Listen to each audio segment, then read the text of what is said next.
আসসালামু আলাইকুম রহমতুল্লাহি ওয়া বারাকাতুহু। সম্মানিত ভাই এবং বোনেরা, রমজানের এই সুন্দর সময়ে আজকে আমরা যে বিষয়টা আলোচনা করব সেটা হলো এসো কোরআনের আঙ্গিনায়, এসো শান্তির মোহনায়। রমজানের সাথে কোরআনের এত বেশি সম্পর্ক যে আল্লাহ তাআলা এই রমজান মাসকে সম্মানিত করেছেন শুধুমাত্র কোরআনের কারণে।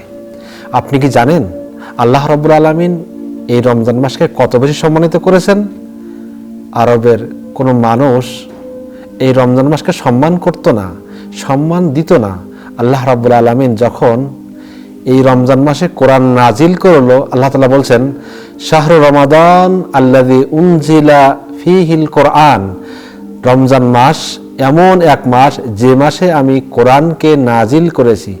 এই মাসে কোরআন নাজিল করার সাথে সাথে এই মাসকে আল্লাহ তাআলা এত বেশি মর্যাদা দিলেন যে এই মাসে একটা রাত আছে যার নাম হলো লাইলাতুল কদর, যে রাতটা আল্লাহ তাআলার কাছে হয়ে যায় হাজার মাসের চেয়েও আরো অধিক উত্তম। আল্লাহ তাআলা তাই বলছেন লাইলাতুল কদরে খায়রুম মিন আলফি শাহর। কদরের রাত হাজার মাসের চেয়ে উত্তম। অর্থাৎ এই মাসে, এই রমজান মাসে একটা ইবাদত হয়ে যায় অন্য মাসের 70টা ইবাদতের চেয়ে আরো উত্তম। এই মাসে আপনি একটা নফল কাজ করেন, একটা পয়সা আপনি দান করেন, একটা সুন্দর কথা বলেন, আপনি আপনার বন্ধুর সাথে সুন্দর করে কথা বলেন, ঝগড়া করবেন না, গীবত করবেন না, আপনার সুন্দর ব্যবহার দিয়ে মানুষকে বিমোহিত করেন। এই কাজগুলো যখন করতেছেন, যদিও এগুলো নফল কাজ যা আপনি করতেছেন, আল্লাহ তাআলা বলতেছেন তোমার ওই নফল কাজগুলো আমি এই মাসের কারণে এত বেশি পছন্দ করে নিয়েছি যে ফরজ নামাজের পরে ফরজ ইবাদতের সওয়াবটা আমি তোমার জন্য রেখে দিয়েছি। অর্থাৎ এই নফল কাজটা করলে, এই মাসে নফল কাজটা করলে ফরজ কাজের ইবাদতের সমান সওয়াবটা ওই নফল ইবাদতের মাধ্যমে রেখে দিয়েছেন আল্লাহ রাব্বুল আলামিন। এই মাসে আপনি একটা দান করলে 70 গুণ থেকে আপনি 700 গুণ পর্যন্ত সওয়াব পেতে পারেন। কিন্তু আল্লাহ তাআলা বলতেছেন আমি রোজার ক্ষেত্রে কতটা সওয়াব দিব, কতটা সওয়াবের কথা বলবো, ফেরেশতারাও তার সংখ্যা গণনা করে পাবে না। গণনা করে তারা সেই সওয়াবটা তারা পাবে না।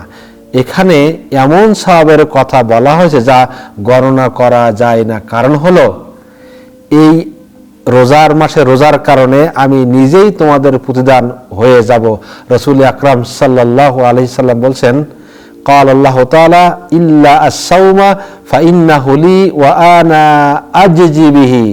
আল্লাহ তাআলা বলছেন ব্যতিক্রম, সমস্ত আমলের ভিতরে ব্যতিক্রম হলো রমজান মাসের রোজা। রমজান মাসের রোজা এটাই হলো ব্যতিক্রম। কারণটা কি? কারণটা হলো রোজা বান্দা আমার জন্য রাখে, আমি নিজেই তার প্রতিদান দিয়ে দিব, আমি তার প্রতিদান হয়ে যাব। এগুলোর কারণটা কি? কারণ হলো রোজার সাথে আর একটা বিশেষ আলোর সম্পর্ক হয়ে গেল, সেটার নাম হলো আল কোরআন। রোজার সাথে এই কোরআনের সম্পর্ক হয়ে গেল। আল কোরআন আপনার বন্ধু। যে অন্ধকারে আপনি পথ চলতে পারেন না, তখন কোরআন আপনার বন্ধু হয়ে আপনার হাত ধরে আলোর দিকে নিয়ে যায়। যখন আপনি দুশ্চিন্তাগ্রস্ত আছেন, চিন্তা ভাবনা করতেছেন, চিন্তাগ্রস্ত হয়ে পড়েন, তখন কোরআন পড়েন। কোরআন আপনার মনকে ভালো করে দিবে। কোরআন পড়লে আপনার মন ভালো হয়ে যাবে। আপনি সৎ পথ পাচ্ছেন না, কোরআন পড়েন, আপনি সৎ পথ পাবেন। আপনি কোরআন আপনার বন্ধু হিসাবে মেনে নিন কোরআনকে। কোরআন আপনার কোরআন অনুযায়ী আপনার জীবন পরিচালনা করেন, জীবন যাপন করেন। কোরআন পড়ার চেষ্টা করেন, কোরআনের অনুবাদ বোঝার চেষ্টা করেন, কোরআন কি বলেছে তা একটু ব্যাপকভাবে বোঝার চেষ্টা করেন, কোরআনের দিকে মানুষকে দাওয়াত দিন। কোরআনের দিকে মানুষকে দাওয়াত দিয়ে দিয়ে নিয়ে আসুন।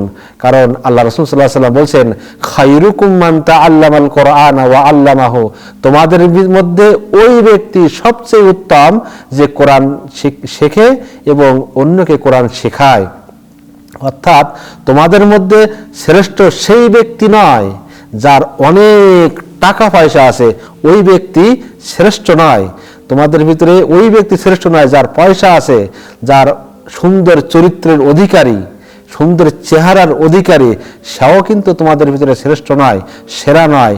বরং তোমাদের মধ্যে শ্রেষ্ঠ হলো সেই মানুষ যে কোরআন তেলাওয়াত করে, কোরআন পড়ে, কোরআন পড়ায় এবং কোরআন শিক্ষা দেয়। অথচ আমরা একটু এই কোরআন সারা জীবন চলে যায়, আমাদের জীবনে একটি বারও, অনেক ভাই আছেন কোরআনকে খুলেও দেখি না আমরা। কি এই সুন্দর যে একটা সময়, এই সুন্দর একটা জিনিস যা আপনার পাশে সিসিটিভির মতন রয়ে গেছে। কোরআনটা আপনার পাশে সিসিটিভির মতন আছে, যে আপনার কাজগুলো সর্ব অবস্থায় দেখতেছেন। রাসূল সাল্লাল্লাহু আলাইহি ওয়াসাল্লাম বলছেন, ওয়াল কোরআনু হুজ্জাতুন লাকা আও আলাইকা, এই কোরআন হয়তো তোমার পক্ষে সাক্ষ্য দিবে অথবা এই কোরআন তোমার বিপক্ষে সাক্ষ্য দিবে। এই কোরআন তোমার বন্ধু হবে, বন্ধু হয়ে তোমাকে জান্নাতে নিয়ে যাবে, অথবা এই কোরআন তোমার শত্রু হয়ে তোমার বিরুদ্ধে কিয়ামতের দিন আল্লাহর দরবারে সাক্ষী দিবে। কারণ যদি তুমি কোরআন অনুযায়ী যদি তুমি চলতে, তাহলে কোরআন তোমার বন্ধু হয়ে যেত, তোমার পক্ষে সাক্ষ্য দিত। আর এই কোরআনের যদি অনুযায়ী তোমার জীবন পরিচালনা না করো, কোরআন অনুযায়ী তুমি না চলো, তাহলে এই কোরআন তোমার বিরুদ্ধে সাক্ষ্য দিবে।